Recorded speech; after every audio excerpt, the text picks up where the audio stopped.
Good evening po, Sir Bob. You can call me Alexis from Tandang Sora, QC. First time ko po na mag-work sa isang BPO company sa may Fairview. Dito ko po na-experience yung nakakakilabot na mahirap ipaliwanag. Hindi lang kasi isang beses akong naka-encounter ng nakakatakot na karanasan sa dati kong company, kundi umabot pa nga ito ng 5 pagkakataon bago ko naisipang lumipat. Hindi naman talaga ako matatakuting tao, pero hindi ako naaligtas sa usap-usapan sa company namin tungkol sa mga umaaligid na multo. Papalapit na noong mga panahon na to yung Holy Week. Medyo mangilan-ngilan na lang yung naka-duty dahil nagsipag-unahan na ang mga ito sa pag-leave. Pero ibahin nila ako dahil marami akong bayarin, kaya pass muna sa vacation leaves na yan. Tanda ko pa na Holy Tuesday nun. Ang schedule ko ay mid-shift. Nagkataon na break time nun pero hindi pa ako umabot sa quota. Kaya imbes na sasabay ako na kumain sa mga team ko ay trinay ko pa na mag-take muna ng kahit 2 calls. Kahit ilang beses na akong inaya ng mga ka-teammate ko at sinabihan pa ako na after break time ko na lang habulin yung quota, pero mariin ko silang tinanggihan. Iniisip ko pa noon na hindi naman siguro ako mangingisay sa gutom kapag na-delay ako ng 1 beses sa break time. Hindi naman ako nangamba na maiwan nilang mag-isa sa line namin dahil may mga nag-i-skip din naman ng break time para maghabol din ng quota. Alam ko yon kasi kapag maaga akong bumalik sa pwesto ko ay may mga nakikita ako na gaya ko ay naghahabol din ng quota sa kabilang cubicles, kaya kampante lang talaga ako. Natuwa pa nga ako na magkaroon na ng client dahil tiyak makakahabol ako sa mga kasama ko na mag-break. Nung una ay okay lang yung usapan namin ng client ko. Tapos bigla na lang nawala yung connection. Trinay kong ayusin yon pero wala talaga. Sa isip ko kapag minamalas nga naman. Nagsimula na rin akong mangamba dahil bawal magbaba ng calls ng basta-basta at unless clients ang may gawa nun. Pero sa sitwasyon ko that time ay mukhang dihado ako. Kabado talaga ako noon at dahil sa kawalan ng choice, naisipan kong tawagan yung TL namin for help. Akmang tatawagan ko na si TL nang bigla namang bumalik yung connection. Medyo nahimasmasan ako sa naramdamang kaba. Kaagad akong nag-connect sa line call namin ni client at humingi ng dispensa dahil sa pagkawala ng connection. Pero sunod-sunod naman lutong na mura yung tugon nito sa akin. Nabigla pa nga ako sa mga sinasabi nito na isusubong niya raw ako sa supervisor namin dahil sa bad treatment ko sa kanya. Medyo naguluhan pa nga ako sa mga bintang nito. Sinubukan ko pa siyang pakalmahin since ang problema ko lang ay yung pagkawala ng connection. And the rest sa mga binintang nito sa akin ay wala na akong idea sa mga pinagsasabi niya. In-explain ko naman yung side ko. Pero ayaw nitong tumigil sa pagmumura, kaya napilitan akong i-mute muna yung tawag. Pinakalma ko yung sarili ko. Nang nakalma na ako, saka ko ito in-unmute. 5 seconds lang siguro ang nakalipas nang marinig ko ang sunod-sunod na paghinga niya ng malalim. Ilang beses niya yung ginawa, dahilan para magsitayuan yung balahibo ko sa batok. Iba kasi yung paraan ng paghinga niya. Parang ang creepy sa pakiramdam. Tapos noon ay nawala ulit yung connection. Mixed emotion yung naramdaman ko noong mga oras na yon. Takot akong mamimuha ng supervisor namin at natatakot din ako dahil biglang nag-iba yung temperature doon. Kakaiba na yung lamig na nararamdaman ko. Hindi lang basta lamig yun, kundi parang may kilabot na dala. At ang malala pa noon ay nang may narinig naman akong 3 sunod-sunod na paghinga ng malalim. Pero that time, nasa mismong likuran ko na ito nanggagaling. Hindi ako matatakutin, pero hindi ko rin talaga napigilan na magmura.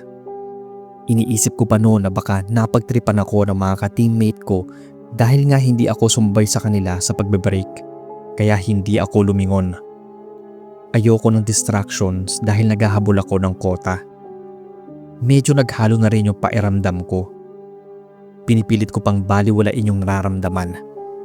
Sinubukan kong ulit i-check yung usapan namin para ma-save yung calls.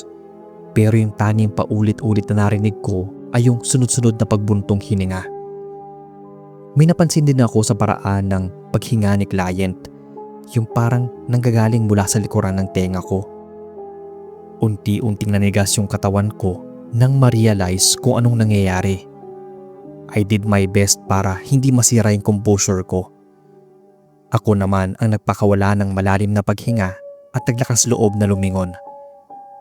Para akong binuhusan ng malamig na tubig nang sumalubong sa akin yung madilim na area. Tapos bigla ko na-realize na baka ako na lang pala ang mag-isa doon. As in sa buong area na yon. Cubicle ko lang yung nakabukas. Doon na nga nag-sink in sa akin. Hindi ko alam kung paano ko nagawang tumakbo at sugurin yung madilim na floor papunta sa kinaroroonan ng teammates ko that time. Daig ko pa ang hinabol ng aso. Nagtataka pa nila akong tiningnan. Tapos nagtawanan lang sila, sabay sabi sa akin kung nakakota na raw ba ako o baka iba ang nakakota sa akin. Doon ko naisip na parang may idea sila kung anong nangyari sa akin. Nagkwento rin yung ibang kasamahan na hindi raw ako nag-iisa dahil halos lahat ng ka-teammates ko noon ay may kanya-kanyang creepy experiences doon din mismo sa area namin. Kaya parang normal lang sa kanila ang mga pahapyaw na paramdam. Hinayaan lang din daw nila ako sa gusto kong mangyari kanina dahil hindi raw ako nakikinig. Charge to experience na lang kumbaga yung nangyari sa akin dahil sa katigasan ng ulo ko.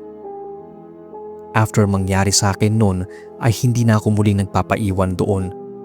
Iniiwasan ko na rin ang mapag-isa. Kapag may nag-aya sa akin lumabas tuwing break time, sumasama agad ako dahil ayokong maulit yon. Pero hindi lang ito yung huli kong nakakatakot na karanasan doon sa office. Mga 5 iba't ibang senaryo yon. Kung hindi lang talaga ako alipin ng salapi ay matagal na akong umalis sa trabaho. Kaya ang masasabi ko lang sa mga balak magtrabaho as call center agents ay patibayan talaga ng loob at katawan dito.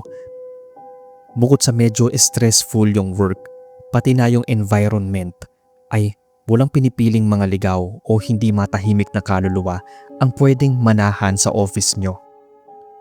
Kapag ikaw ang napili nilang pakitaan o paramdaman, kailangan matibay ka sa paniniwala sa taas. Huwag din kalimutang magdasal para dagdag protection. Dahil kapag nagpadala ka sa pagod at takot, baka maging katulad ka rin nila. Stay healthy na rin kumbaga. Katawan ng puhunan natin na dapat pahalagahan. Maraming salamat po Sir Bob sa inyong time. Ito lang po sa ngayon ang mai-share ko. Sana ay marinig ko to sa inyong channel. Mga 2 years na rin po ako nakikinig sa inyo at nirecommend ko rin itong channel nyo sa mga ka-workmate kong mahilig makinig ng mga katatakutan. God bless sa inyo.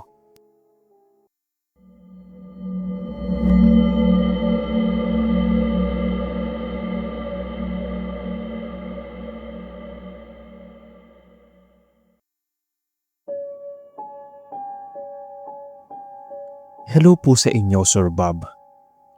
Tawagin na lang akong Pal, taga Antipolo. Nagtatrabaho po ako sa isang BPO company sa Cubao na naging rason kung bakit ako takot sumakay ng elevator. Dati po akong loner at aloof sa ibang tao. Then nakapagtrabaho ako as a call center agent. Tahimik pa rin ako. Palagi ako maagang pumapasok para makaiwas sa pagsakay na crowded na elevator. Mas prefer ko kasing konti lang yung kasama ko doon dahil ayoko maipagsiksikan. Much better pa nga kung 2 o mag-isa lang akong sasakay since hindi naman ako madaldal. Kaya most of the time ay makikita mo akong nakasuot ng headphones at tamang scroll lang sa phone.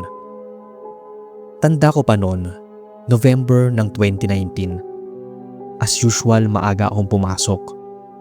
Medyo napaaga pa nga masyado at nakajampa pa ako na yung nasakyan ko na bus kanina ay hindi na nag-antay na mapuno. Naswerte din talaga na that day, ako lang din yung sakay ng elevator. Kalmado akong pumasok sa loob at kaagad na pumwesto sa bandang gilid, yung part na malapit sa pindutan ng elevator. Habang abala sa pag-i-scroll ng CP ko, ay biglang bumukas yung pinto ng elevator. Bahagya lang ako nag-angat ng muka para tingnan kung anong floor na. Saka ko tiningnan na bukas na yung pinto. Malamig na hangin lang yung sumalubong sa akin dahil wala naman akong nakikitang tao.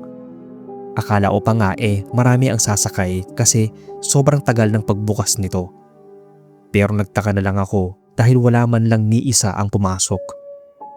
Tumigil muna ako at muling pinindot ang close button para umandar na ulit yung elevator.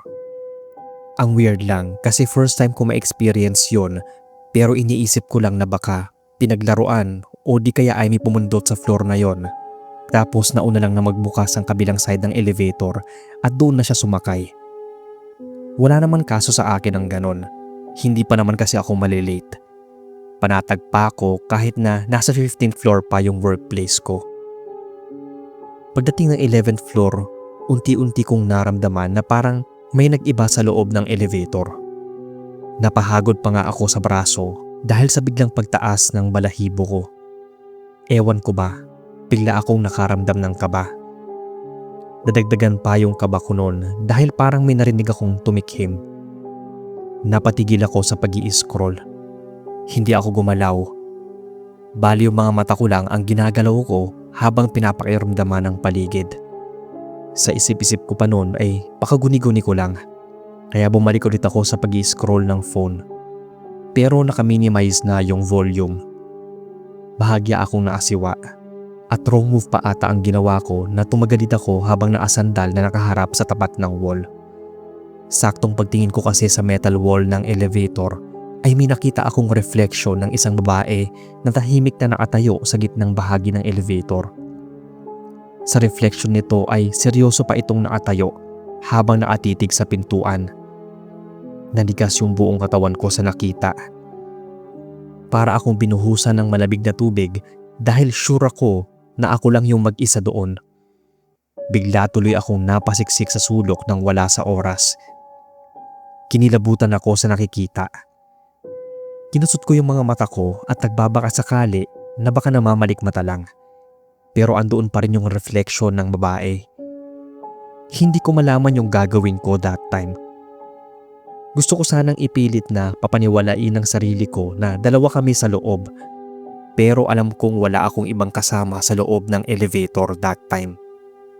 Doon na ako tuluyang natakot.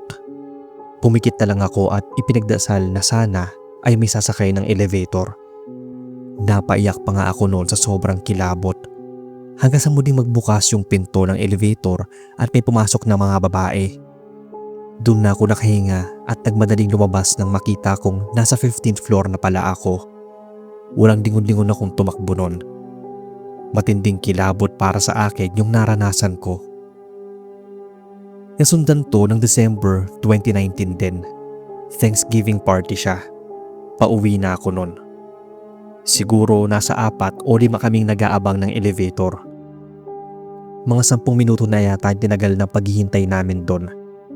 Nagrereklamo na yung mga kasabay ko dahil sobrang tagal ng elevator. Parehas na naka-stuck ito sa 11th floor. Walang kahit isa sa amin ang naghagdan. Baka abutin pa kami ng siyam-siyam kapag ginawa namin yon, nasa 15th floor pa naman kami. Tapos nung sa wakas ay tumigil na ito sa floor namin, ay nakahinga ako ng maluwag. Doon ako ulit sa gilid ng pindutan ng elevator na apwesto. Nagtaka ako dahil pagdating namin ng 11th floor, biglang tumigil at bumukas ang pinto. Wala namang ibang sumakay. Kaya pinindot ko agad ang close button. Sakto talaga na pagkasara ng pinto ay bigla namang namatay ang ilaw. Biglang nagsitilian yung ibang kasama ko sa loob ng elevator. Kaagad naman na pinindot ko yung emergency call button pero ayaw gumana. So nagpanik na sila sa loob. Ako tahimik lang pero kabado na rin habang naghihintay na may darating na tulong. Wala rin kasing signal sa loob ng elevator. Maya-maya ay may narinig akong tumikhim. Doon na ako napahawak na mahigpit sa kasama ko dahil bumabalik na naman sa alaala ko yung nangyari sa akin nung nakaraan. Ramdam ko na nagsimula na yung panginginig ng katawan ko. Tapos narinig ko na may nag-usal ng dasal. Nakisabay na rin ako dahil naalala ko nung nakaraan na nagdasal din ako bago nawala sa paningin ko yung refleksyon ng babae sa elevator. Maya-maya lang nun ay bumalik na ang ilaw. pagkalabas namin ng elevator, nagsimula na mag-share yung isang babae na kasabay ko. Di ba tumigil yung elevator sa 11th floor? May nakita raw siyang babae na sobrang putla na pumasok. Tapos pagkapatay ng ilaw, napatili siya dahil may naramdaman siyang malamig na kamay na humawak sa braso niya. Iba naman ang sinabi ng isa. 3 tap daw ng takong yung narinig niya noon, na usually niyang naririnig tuwing mag-isa lang siyang naasakay doon sa elevator. Hindi ako nag-share ng creepy experience ko, pero naging kaklose ko yung mga yon. Although magkaiba kami ng department, pero nagkaroon ako ng kaibigan sa kanila. Kaya simula nun, hindi na ako basta-basta sumasakay ng elevator kapag mag-isa lang ako. Hindi na rin ako basta nag-i-scroll na lang sa cellphone kapag walang kasama.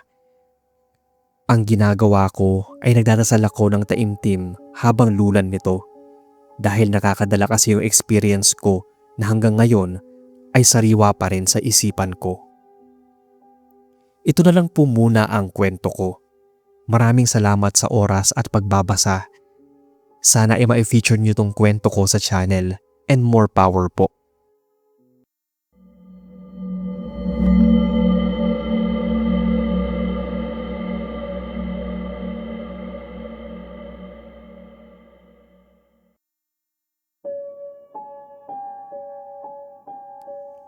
Magandang araw po sa inyo, Sir Bob. Tawagin na lang akong Tera from Marikina. May ugali din talaga ako noon, at dahil sa pagiging ganito ko, kaya na-encounter ko ang isang maapanindig balahimong experience na sa buong buhay ko ay hindi ko ma-imagine na mangyayari pala sa akin. Ganito po kasi, may nakilala akong lalaki sa isang BPO company na pinagtatrabahuhan ko noon sa Makati. Nakabanding ko siya sa mga team building. Then nakakasabayan ko rin siyang kumain sa pantry tuwing break time. Na-realize ko na nagkagusto na ako sa kanya. Vulnerable pa nga ako noon kasi nag-break kami ng ex ko. Ilang beses ko na rin siyang nahuling nagloko, tapos napuno na ako. Kaya ayon. Then came out sa picture na ito ay yung ka-workmate ko. Let's call him Gary. Nasa kanya na yung hinahanap ko sa isang ideal guy. Pero hindi na siya available kasi married na po siya. Hindi ko alam kung anong pumasok sa utak ko noon, pero gumawa ako ng way para mapalapit ako sa kanya. Dumating pa nga sa point na naging stalker na niya ako. Effective naman dahil inangkas niya ako sa motor niya kahit out of way ng pinag-iistayan ko. Ilang beses na niya akong angkas sa motor niya at nangyari po ang hindi dapat mangyari. Naging kerida niya po ako. And it was fine with me as long as I'm happy. Ginawa ko siyang mundo ko, and I even begged for more attention from him. In short, papansin at malandi talaga ako nun. Kapag hindi niya ako napagbibigyan, gumagawa ako ng pang-desperadang gawain ba. I even chatted his wife, telling her na hindi na siya mahal ni Gary at marami pang iba dyan. Every time na ginagawa ko yon ay nag-aaway silang mag-asawa at sa akin siya pumupunta, na ikinatutuwa ko naman. Pinaglaban ko pa talaga yung karapatan ko kahit na mistress lang ako ni Gary. Akala ko ay nagparaya na yung asawa niya, pero doon ako nagkamali. Pumunta ito sa workplace namin ni Gary sa Makati. That day, hindi ako mapakali, tapos kinakabahan ako na hindi ko matukoy. Hindi ko pa kasi alam noon na pupunta yung wife ni Gary noon. Break time yon at sa CR kami nagkita. Sinadya niya talaga ako doon bago siya nagpakita kay Gary. Ayun nga, binalaan niya ako na tigilan ko na raw yung asawa niya dahil baka hindi raw niya ako matansya at maagawa siya ng masama sa akin. Ramdam ko ang seryoso at galit sa mga sinasabi niya dahil bigla akong kinilabutan. Pero dahil pinanganak akong hindi basta-basta nagpapatalo, kaya muntikan na kaming magkagulo doon. Kung wala lang umawat sa amin noon ay baka nailampaso ko na yung mukha niya sa sahig ng CR. Matalim niya akong tinitigan bago siya umalis. Paglabas ko ng CR ay wala na si Gary. Nag-undertime ito. Tinawagan ko siya ng ilang beses pero out of coverage lang. Inis na inis ako kasi iniwanan ako nito sa asawa niya. Iniisip ko pa noon na tiyak may hirapan ako sumakay pag uwi dahil madaling araw na ang out ko. Bago pa lang ako nag-out ay pumasok muna ako ng CR. Ewan ko ba, pero parang mas malamig pa yung CR kesa sa workplace namin nung time na yon. Inignore ko na lang muna at nagsimula na mag-retouch. Hindi ko alam kung bakit bigla akong kinilabutan. Idagdag pa na biglang nagbukas yung pinto ng isang cubicle na nakatapat sa salamin. Hindi ko ito pinansin kahit na nagtaasa na yung mga balahibo ko sa braso. Patuloy pa rin ako nag-retouch nun. Nang mapansin ko na may babaeng lumabas mula roon. Tumabi ito sa akin at nagsabi na hihiramin daw niya muna yung makeup ko. Napatigil ako at akmang tatarayan ko sana. Nang humarap din ito sa akin. Nabigla ako sa nakita ko dahil yung nakangising muka ng asawa ni Gary yung tumambad sa akin. Nagsabi ito ng mga katagang nagpalambot sa katawan ko. Lintik lang raw ang walang ganti. Bago ito naglaho sa paningin ko ay hinablot ito yung ginamit kong makeup na gusto nitong hiramin kanina at walang takot itong sinaksak sa mukha niya. Napatidli ako nang wala sa oras bago ako daluhan ng mga pumasok ng CR. Yun na yung simula ng bangungot ko sa buhay. Hindi ko alam kung paanong bigla siya nagpakita tapos kinuha ang gamit ko at nawala din bigla. Hindi ko alam kung namamalikmata lang ba ako that time. Hindi ako nakapasok kinabukasan dahil nilagnat ako. Tinawagan ko ulit si Gary pero out of coverage pa rin ito. To cut the story short, ginost ako ni Gary while I'm suffering from the consequences na ginagawa namin. Nagkakaroon na rin ako ng mga hallucinations na nagigising akong may babaeng naadagan sa akin habang dilat ang mga mata at naangisi. Takot na takot talaga ako. Pero mas madalas akong makarinig ng umiiyak na babae sa loob ng CR ng workplace. At ang worst, sumusuka ako ng dugo na may langaw, minsan ipis. Grabe yung trauma na na-experience ko at nagkaroon nga raw ako ng nervous breakdown nang magpa-check up ako. Ilang beses akong nagbabalik-balik sa klinik ng workplace din namin dahil nakikita nila akong walang malay sa loob ng CR. Palaging sinasabi na over-fatigue raw ako pero ang totoo ay nagtatago ako noon dahil may nakikita akong dugo ang babae na gumagapang papunta sa akin. Kulang na nga lang ay mabaliw ako bago ako mag-decide na mag-resign. May nagsuggest sa akin na magpatingin sa isang quack doctor o albularyo. Nung una ay ayoko sanang pumayag. Pero nung may nakikita na akong babaeng umaaligid sa pinag-iisiyan ko ay doon na ako bumigay. According sa albularyong gumamot sa akin, itim na mangkukulam daw ang gumawa sa akin noon para magtanda raw ako. Alam din niya lahat ng mga katarantaduhang ginawa ko noon.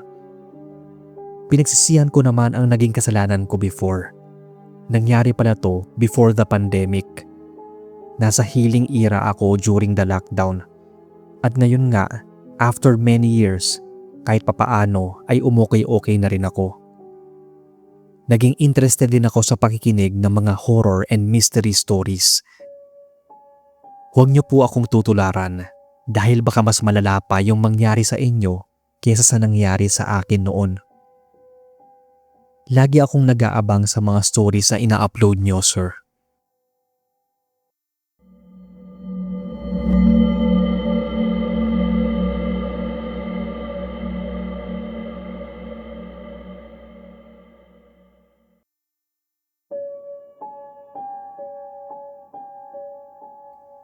Good morning, Boss Bob. Just call me Ulysses from Mactan, Cebu.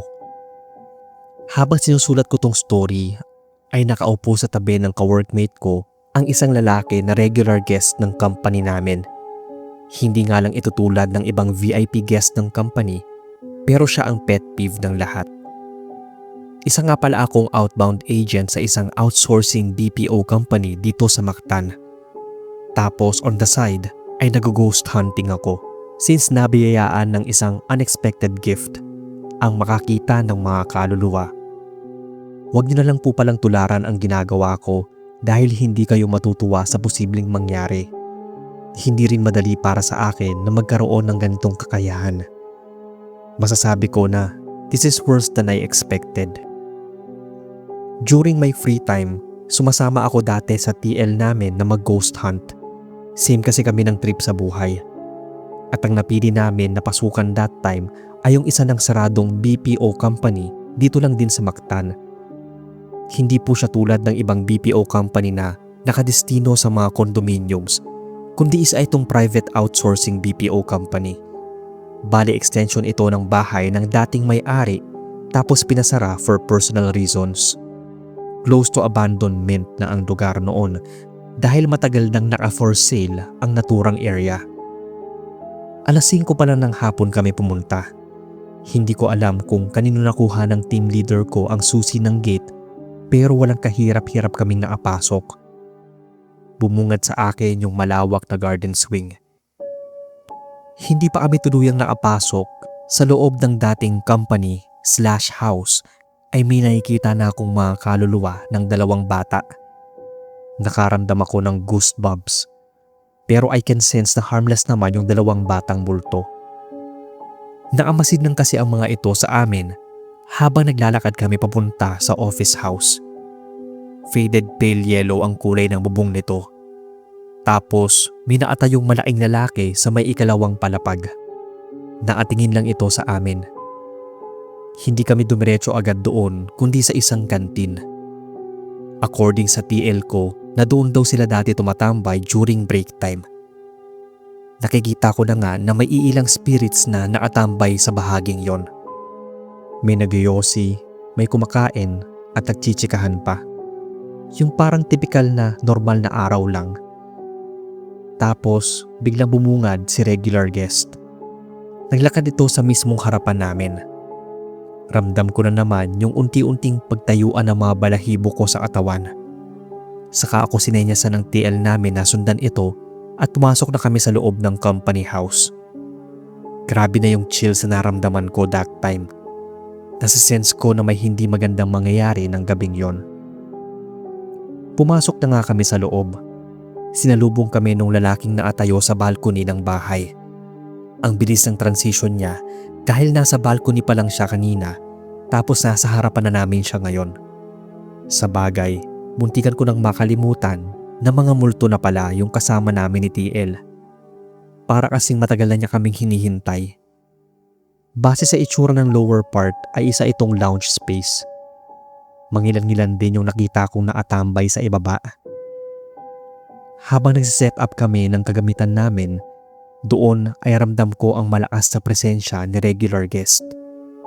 Parang naiinis ito na naroon kami, pero hindi naman siya capable para palayasin kami doon.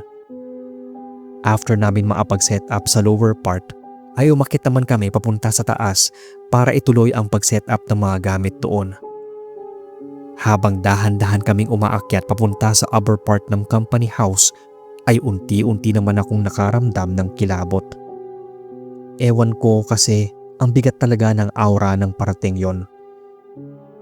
Nung tuluyan na kaming makaakyat, nakita ko yung mga multong nakaupo sa kanya-kanyang cubicle. Abala ang mga ito sa ginagawa nila. Yung para bang ordinaryong araw lang ng trabaho.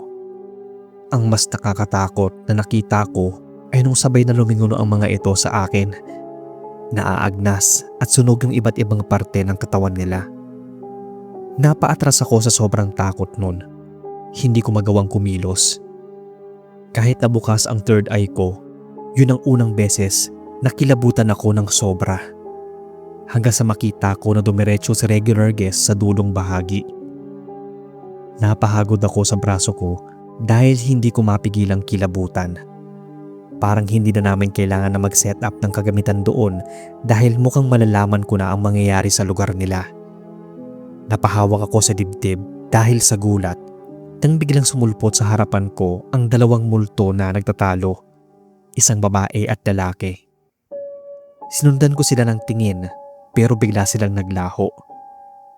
Tapos sumulpot ulit sa harapan ko yung multo ng malaking lalaki kanina sa may balcony habang habol nito ang kaluluwa ng lalaking kaaway ng babaeng multo. Masyadong mabilis ang pangyayari. Isang malakas na pagsabog ang naganap. Mabuti na lang at maaga pa ko. Napadapa agad ako. Pagangat ko ng muka ay bumungad sa akin ng isang maapal na usok. Napupuno ng usok yung buong second floor. Kaagad ko namang hinanap si TL. Nakita ko itong naapwesto sa harap ni regular guest. Hindi ko alam kung paano nangyari iyon, pero parang nag-flashback sa harapan ko ang nangyari doon sa lugar. Nandun si TL kasama ang regular guest. Sabay-sabay silang tumalon mula sa second floor nung sumabog yung lugar. Sinubukan ko pang habulin si TL noon, pero nagulat ako nang pagdilat ko. Nakahiga na ako sa isang bakanting building na sira ang structure. Tumayo agad ako nung ma-realize ko yung nangyari kay TL kanina, kaya nagmadali akong bumaba. Wala akong makitang katawan. Ni anino ni TL ay wala. Matinding kilabot yung nangyari sa akin. Mag-isa lang kasi akong nakatayo sa isang sirang building. Dalawa kaming pumasok kanina, pero paglabas ko ay ako na lang mag-isa. Kahit na nakauwi naman ako ng safe, ay malaking palaisipan sa akin ang nangyari. Pagpasok ko kinabukasan, sumabog ang balita na binangungot daw si TL at hindi na nagising. At ang mas nakaagulat, dahil nasa kumpanya na rin namin si regular guest. Gusto ko rin sanang isipin na panaginip lang ang lahat, pero si regular guest ang patunay na gising ako at nangyari talaga sa akin yon. Sinundan niya ako hanggang sa workplace ko. Isa siyang ligaw na kaluluwa.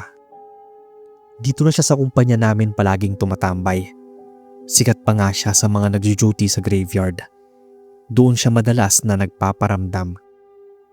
Hindi ko alam po ano ang totoong pakay nito, pero hindi ko na balak alamin pa. After kasi nang mamatay si TL ay naglaylo na rin ako sa pag-ghost hunting. Hindi pa kasi ako makamove on dahil naging matalik kong kaibigan si TL nung nabubuhay pa lang siya. Hanggang dito na lang boss ang kwento ko.